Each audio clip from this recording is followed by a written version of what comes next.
বিসমিল্লাহির রহমানির রহিম। আজকের অনুষ্ঠানের সম্মানিত সভাপতি, মাননীয় প্রধান অতিথি জনাব তারেক রহমান, গণপ্রজাতন্ত্রী বাংলাদেশ সরকারের মাননীয় প্রধানমন্ত্রী, সম্মানিত বিশেষ অতিথিবৃন্দ, মাননীয় স্বাস্থ্য ও পরিবার কল্যাণ মন্ত্রণালয়ের দায়িত্বে নিয়োজিত মন্ত্রী সর্দার মোহাম্মদ সাখাওয়াত হোসেন এমপি, মাননীয় ডাক্তার এম এ মুহিত, প্রতিমন্ত্রী স্বাস্থ্য ও পরিবার কল্যাণ মন্ত্রণালয়, ডাক্তার এস এম জিয়াউদ্দিন হায়দার, ডাক্তার জাহিদুর রহমান, সম্মানিত অতিথিবৃন্দ, সম্মানিত শ্রদ্ধেয় শিক্ষকবৃন্দ, সম্মানিত শ্রদ্ধেয় চিকিৎসকবৃন্দ, আমার প্রিয় শিক্ষার্থী ভাই ও বোনেরা, স্মৃতিবিজড়িত ঢাকা মেডিকেল কলেজ ও হাসপাতালের নার্স, কর্মকর্তা, কর্মচারীবৃন্দ, সম্মানিত সুধী, আসসালামু আলাইকুম। আজ প্রথমেই শ্রদ্ধা ভরে স্মরণ করছি স্বাধীনতার ঘোষক শহীদ রাষ্ট্রপতি জিয়াউর রহমান ও গণতন্ত্রের মা আপসহীন দেশনেত্রী বেগম খালেদা জিয়াকে। বহুদিন ধরে একটি আর্তনাদ আমার কানে ধ্বনিত হয়।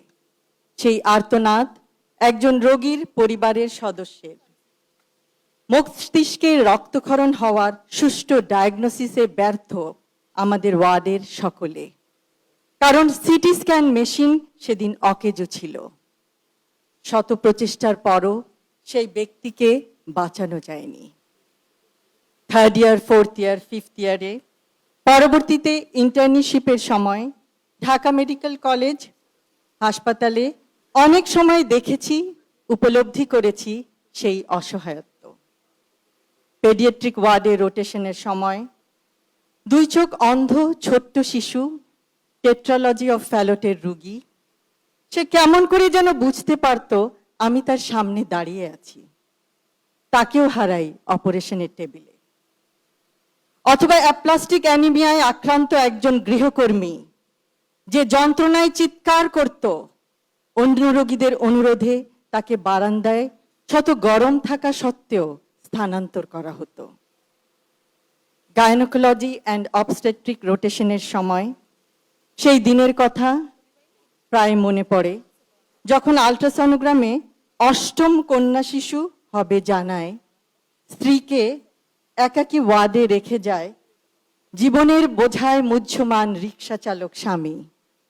তার অসহায়ত্ব হয়তো বোঝা যায়।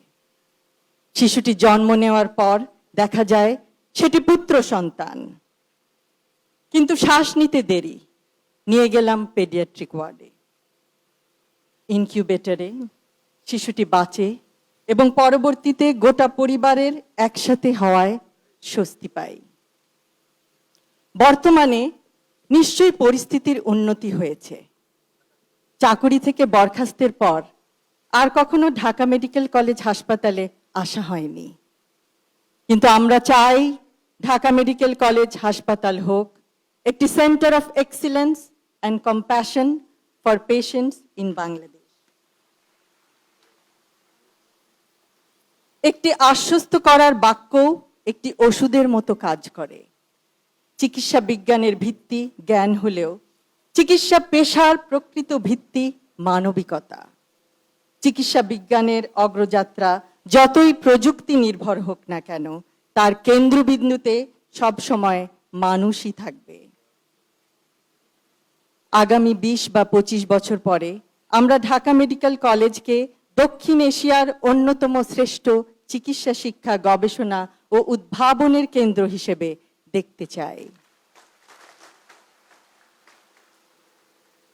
ঢাকা মেডিকেল কলেজ হাসপাতালের আগামী অধ্যায়টি শুধু অতীতের গৌরবের ধারাবাহিকতা নয়, এটি হবে নতুন উদ্ভাবন, আন্তর্জাতিক সহযোগিতা, গবেষণায় উৎকর্ষ এবং মানবিক নেতৃত্বের এক নতুন অধ্যায়।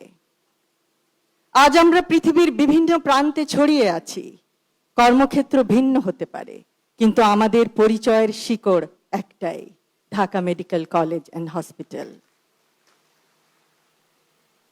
এখন সময় এসেছে অ্যালামনাইকে শুধু স্মৃতির বন্ধনে নয়, দায়িত্বের বন্ধনে যুক্ত করার।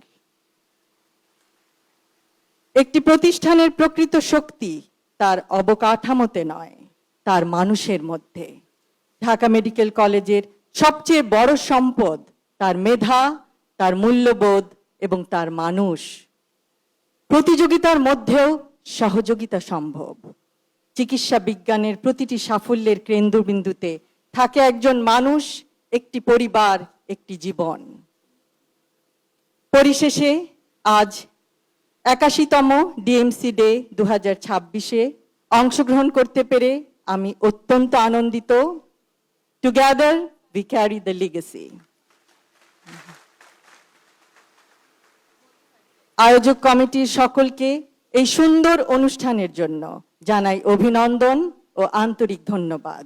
সকলকে ধন্যবাদ। আল্লাহ হাফেজ।